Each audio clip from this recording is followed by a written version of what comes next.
Welcome to GGL news. Yemmiganur ఎంపీపీని పోలీసులు కొట్టారు. బుట్టా రేణుక.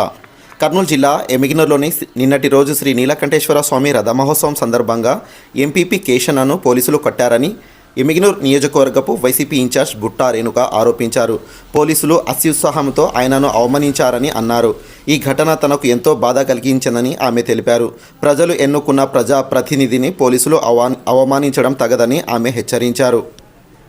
ఈరోజు ముఖ్యంగా ఒక ప్రెస్ మీట్ ఇవ్వడానికి కారణం ఏంటంటే, నిన్న జాతర చాలా బాగా జరిగింది.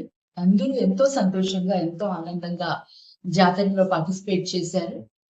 కానీ పోలీసుల అతి ఉత్సాహము మరి ఏంటో తెలియదు, కానీ ఒక ప్రోటోకాల్ ఉన్న వ్యక్తిని, ఒక ఎంపీపీ ఉన్న వ్యక్తిని మన ఎమ్మిగనూరు రూరల్ కి ఎంపీపీగా ఉన్న కేసన్న గారిని కొట్టడం జరిగేది.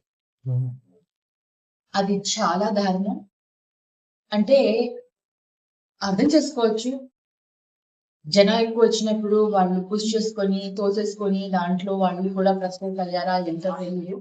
కానీ ఒక పక్కన అతను ఒక ఎంపీపీ అని చెప్తున్నా కూడా అతనితో ఆర్గ్యూ చేస్తూ అతన్ని తోసి అతన్ని కొట్టడం అనేది ఎంతవరకు సమంజసం అనేది ఒకసారి ప్రభుత్వం కూడా ఆలోచించాలి.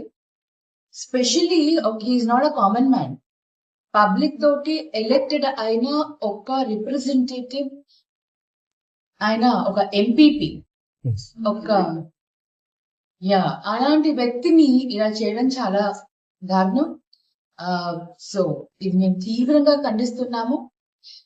నేను అందరినీ కూడా పాయింట్అవుట్ చేయట్లేదు, జనరలైజ్ చేసి మాట్లాడట్లేదు. పోలీసుల గురించి వాళ్ళు కూడా చాలా బాగా అక్కడ రూలింగ్ చేశారు, బాగా అక్కడ కంట్రోల్ చేశారు. కానీ ఒకరు ఇద్దరు ఎవరైతే చేశారో ఈ పని, అతన్ని కొట్టడము ఎంటైర్ డిపార్ట్మెంట్ మీద మచ్చపడుతుంది. అది ఒకసారి డిపార్ట్మెంట్ ఆలోచించుకోవాలి. ఇలాంటివి మరి ఇటువంటివి జరగకుండా వాళ్ళు జాగ్రత్త పడాలి. మరి ఎంపీపీ గారికి ఎవరైతే చేశారో వారు ఒక్కసారి మరి వారిని మాట్లాడి వారిని కన్సల్ట్ చేయాల్సిన బాధ్యత పోలీసులకు ఉందని నేను అనుకుంటున్నాను. తప్పకుండా వాళ్ళ పని చేస్తే మన ప్రజాస్వామ్యంలో ఒక రాజ్యాంగబద్ధంగా ఎన్నుకోబడిన వ్యక్తికి న్యాయం చేసే వాళ్ళ మాత్రం. సో ఈ ఘటనను తీవ్రంగా ఖండిస్తున్నాను. సో తప్పకుండా పోలీసులు ఎవరైతే చేశారో, ఎవరైతే ఆ పని చేశారో, ఎవరైతే కొట్టారో వాళ్ళు తప్పకుండా కన్సల్ట్ చేసి వాళ్ళ దగ్గరికి వెళ్ళి కన్సల్ట్ చేయాల్సిన బాధ్యత వాళ్ళకి ఉందని మరొకసారి నేను తెలియజేసుకోవాలి.